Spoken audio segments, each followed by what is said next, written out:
Hi hello வணக்கம் மக்களே. வீட்டிலேயே சூப்பராக கமலா ஆரஞ்சு வச்சு எப்படி கேக் பண்ணுறதுன்னு பார்க்கலாம் வாங்க. ஒரு பவுல் அளவுக்கு மைதா, அதே மாதிரி ஒரு கப் அளவுக்கு பவுடர் பண்ண ஜீனி ஆட் பண்ணிக்கோங்க.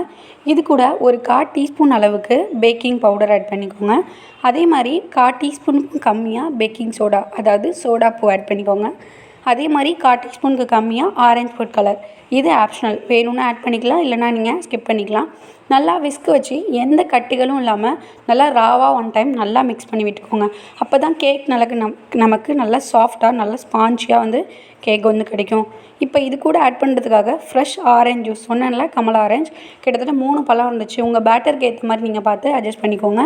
இது கூட 4 டேபிள் ஸ்பூன் அளவுக்கு ஆயில், அதாவது வாசனை இல்லாத ரீஃபண்ட் ஆயில் யூஸ் பண்ணிக்கோங்க. அதே மாதிரி 2 டேபிள் ஸ்பூன் அளவுக்கு காய்ச்சி ஆற வச்ச ஜில்லுன்னு உள்ள பால் ஆட் பண்ணி நல்லா மிக்ஸ் பண்ணிக்கோங்க.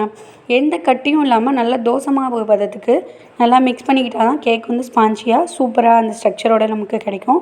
நல்லா மிக்ஸ் பண்ணி ஒரு ஓரமாக எடுத்து வச்சுருங்க. இப்போ நம்ம ஒரு பவுலில் டஸ்டிங் பண்ணிக்கலாம். லைட்டாக எண்ணெய் தடவிட்டு மைதா மாவை ஃபுல் கோட் பண்ணோம் அப்படின்னா அதுதான் டஸ்டிங். இப்போ நம்ம பேட்டரை இந்த பவுலுக்கு ட்ரான்ஸ்ஃபர் பண்ணிக்கலாம். ட்ரான்ஸ்ஃபர் பண்ணிவிட்டு நல்லா டேப் பண்ணி விடுங்க. எந்த ஏர் பபுள்ஸும் இல்லாமல் ஒரு 4-5 டைம் நல்லா தட்டி விட்டோம் அப்படின்னா கேக் வந்து நமக்கு எல்லா பக்கமும் ஈவனாக வேகும், நல்லா டேஸ்ட்டாகவும் இருக்கும். நல்லா டேப் பண்ணதுக்கப்புறமா கொஞ்சமாக டெக்கரேஷனுக்காக இது கூட முந்திரி, பாதாம் ஆட் பண்ணிக்கிறேன். நீங்கள் எந்த ட்ரை ஃப்ரூட்ஸ்னாலும் ஆட் பண்ணிக்கலாம், இல்லை டூட்டி ஃப்ரூட்டினாலும் ஆட் பண்ணிக்கலாம்.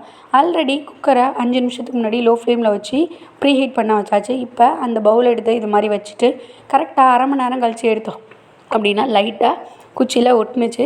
திரும்ப க்ளோஸ் பண்ணி கரெக்டாக ஒரு 1/4 மணி நேரம் கழித்து எடுத்ததுக்கப்புறம் இங்கே பார்த்தீங்களா, நம்ம ஸ்டிக் வச்சு குத்தும் போது எப்படி ப்ளைனாக வரும் ஸ்டிக், அப்போ தான் கேக் நல்லா ஈவனாக பேக் ஆகிடுச்சு அப்படின்னு அர்த்தம்.